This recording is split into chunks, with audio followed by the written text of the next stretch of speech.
Hello, everybody. This is JuryDutySummons, and I hit the first cavern for this map not too long ago, and I wanted to show a bit about what it's like and what it's for, and what kind of dangers you can see in there.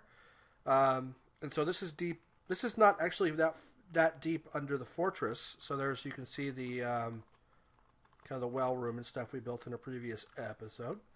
And you go down a little bit from there. Um, One thing I do suggest doing before you start heading down to look for a cavern is add an area like a jog like that right there. That's just what is that? That's 20 spaces, and this gives you a spot to throw traps and have a line of defense just in case. And I'll show you why that's important. So we'll just go down a little bit further. So I ran into a first cavern, and where did I hit it at? A little farther down, and what happened is, how did I run? How did I run into that? I don't remember offhand.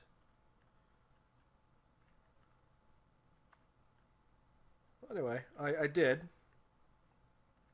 There we go. So the first cavern, you can see it just has that floor. Oops, it just has some muddy earth. This muddy earth is actually quite useful. So if you wanted to dig out an area and then wall it off, you can safely use that for underground farms. So instead of needing to plant on soil, you can plant on ground that has piles of mud. And so that would actually be pretty good. Yeah, that's good for that. Um, this cavern is actually kind of sterile. In most caverns, you don't find it this clean. So let me go down and show you a little bit further where I found a second cavern. So there we go. You can see where we breached this other cavern here. Right there. And I'm going to have to be very careful about that. I'm going to have to close that up. Otherwise, stuff in here will actually fly up into the base.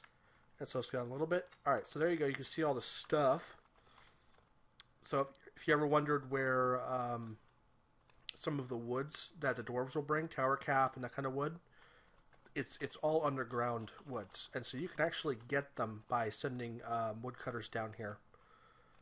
However, I don't see anybody dangerous.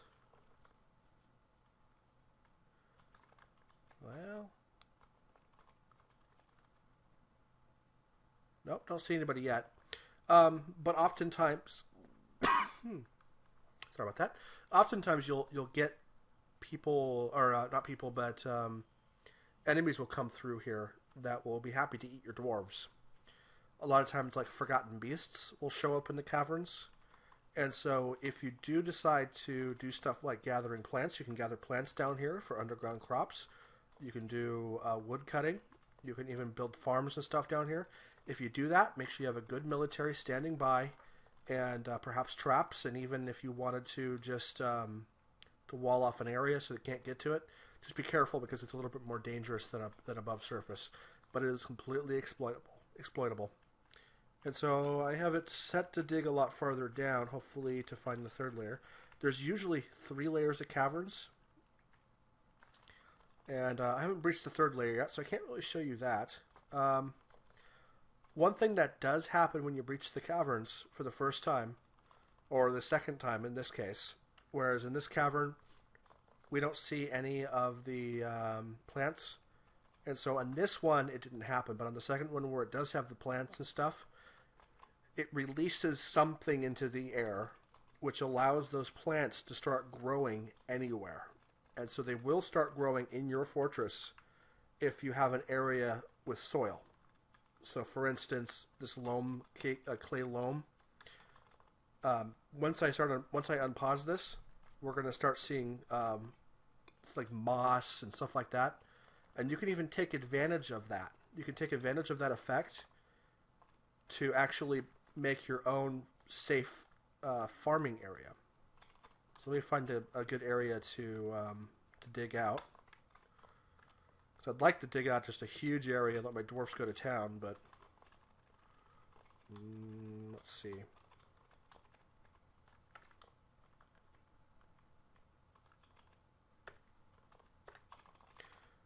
So yeah, let's do that. Oops. Hopefully I didn't. There we go.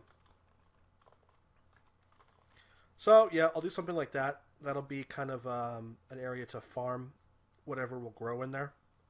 And if you do that, you can safely harvest. Essentially, have your own underground tree farm that way, and it's fairly safe. It's simple. You can gather plants from it too.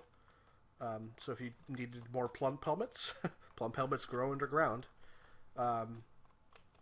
Just you have to make sure you're in a soil layer. Let's see what else. What other soil is that? Sand? Oh, it's clay, clay loam, clay. Oh, I actually have regular clay. Maybe I'll do a pottery tutorial at some point. Maybe. Let's do that just for the fun of it. Because you definitely need more than one way in because you're going to be sending tons of dwarves in there. Anything else? All right, I'm going to pause it for a little while, and I'm going to see if I can get stuff to start growing there. And hopefully we can get that all dug out, and I can show you exactly what I mean by the farm. Oh, on side note, you can see down here in this exposed area, you can actually start seeing some saplings grow. So you will have, when these grow, we'll have some harvestable trees right here. The farms we built in the other episode, they're doing pretty good. All right, pausing for just a few minutes. All right, we're back. So the area is all dug out, and you can see stuff is starting to grow, just like we thought it would. And let me put a mouse over here so we can see exactly what we got here. There we go. Sparse cave moss. And more cave moss and shrubs. Those shrubs can be collected with gather plants. At least sometimes they can. Yep, right there. There you go. And so this whole area will now become a plant gathering farm and a tree cutting farm. So that right there, is that a shrub? It's a young tunnel tube. I believe that will become a tree at some point. I think the tunnel tubes are a kind of tree you can harvest. Anyway, the underground trees are actually a little bit more valuable, and it becomes a fairly safe and renewable long-term source of both trees. And if you don't have much coal in your map, you can burn the trees for coal. And it works pretty good. So, ta-da! Let me see. Yep, gathering plants. I don't know what he thinks he got. The last thing I want to show you is that you can see in this hallway here, like right there, these trees are growing kind of where we don't really want them to be. And especially along this path here, if you get a tree growing like right there, you end up blocking half the path. So there's one way to avoid that. So we'll do that. So hit B for build, C for the various construction, or is it C? No, it's capital C, I believe. I'm getting so used to just hitting the buttons that I forget. Yes, it's capital C for walls, floors, and stairs. And then we're going to F for floor. And then you can build floors over where you don't want them to grow. So we'll do conglomerate, because we have a bunch of that.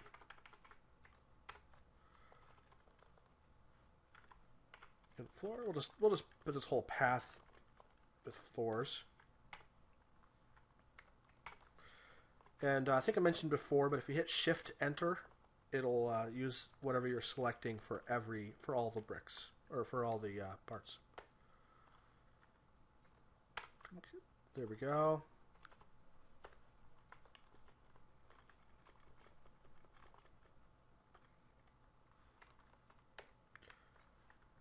So conglomerate. Not that the dwarves ever actually use the main hallway here anyway, but I figured I might as well pretend like they do.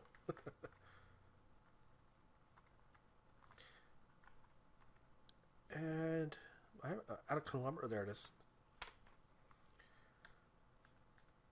You know what? I don't think I want them that far, so I'm going to cancel some of them.